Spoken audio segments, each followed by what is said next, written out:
रात्रीचे 12:30 वाजले होते आणि आकाशामध्ये देखील काळोख पूर्ण पसरलेलं होतं.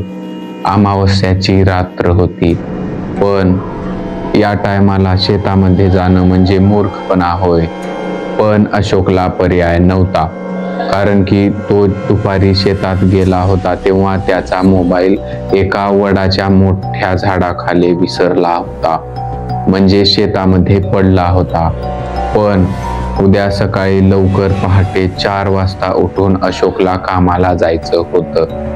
पण या टायमाला तिथे जाणं म्हणजे मूर्खपणा होय हे सर्व गावाला माहिती होतं.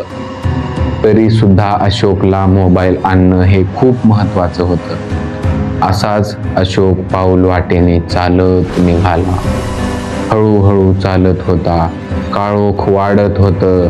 तो चालायचा. इकडे अंधार. रात्रीचे 1 वाजले तिथे जायला.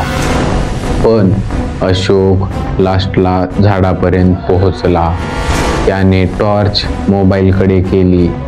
झाडाच्या बुडालाच मोबाईल पडलेला होता. पण तो जसंच तो मोबाईल घेण्यासाठी वाकला, त्याच्या डोळ्यासमोर असं काही दिसलं. त्या वडाच्या झाडाच्या मागून एक माणूस त्याला वाकून बघत होता. पण त्याने त्याला थोडंसं दुर्लक्ष केलं. त्याला वाटलं दिमागाचा खेळ आहे. पण नंतर 1 सेकंदात त्याने वर पाहिलं. त्याला तो माणूस दिसला. तो घाबरला, एकदम थक्क झाला. त्याने मोबाईल तिथेच टाकून दिला आणि थोडासा मागे सरकला. पण तो माणूस नंतर दिसला नाही, म्हणून त्याला वाटलं की मला वहम होत आहे. पण त्याने तिथे हार मानली नाही. तो उठला, टॉर्च सुरू केली, मोबाईल घेतला, खिशामध्ये घातला. पण लगेच त्याच्या समोर एक म्हातारा माणूस उभा राहिला. त्याचे केस विखुरलेले, दिसायला भयंकर, आणि त्याला पाहताच त्याचा घाम सुटला आणि तो विचारणारच होता. तेवढ्यात त्याच्या डोळ्यासमोर तो माणूस गायब झाला. आणि अशोक एवढं पाहताच त्याला थरथरी सुटली.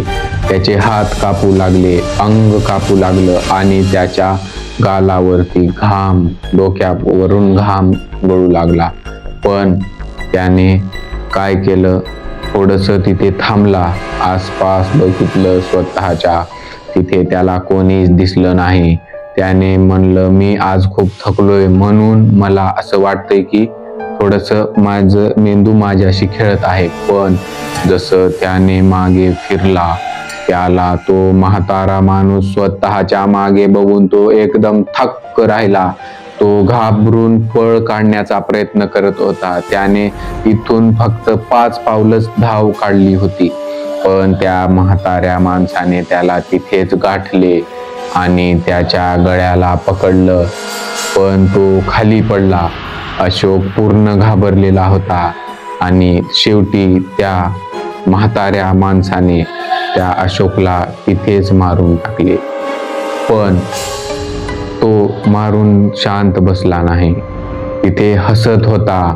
तो म्हणत होता, जो आमुषा पौर्णिमेच्या रात्री या झाडाखाली येईल त्याचा हाच पर्याय असेल, किंवा त्याची मृत्यू अटळ आहे. कारण की हे झाड आणि हे शेत माझं आहे, फक्त आणि फक्त माझं. आणि त्याने एवढं बोलून हसू लागला आणि हसत हसत त्याने तिथेच त्याच झाडामध्ये शिरून गेला. पण हे फक्त नॉर्मल एक गोष्ट होती. जर तुम्हाला याच गोष्टीचा म्हणजे की याच माणसाची दुसरी गोष्ट सांगायची असेल तर मला कमेंटमध्ये नक्की सांगा. मी याच माणसाची पार्ट 2 बनवून तुम्हाला अपलोड करेल. मला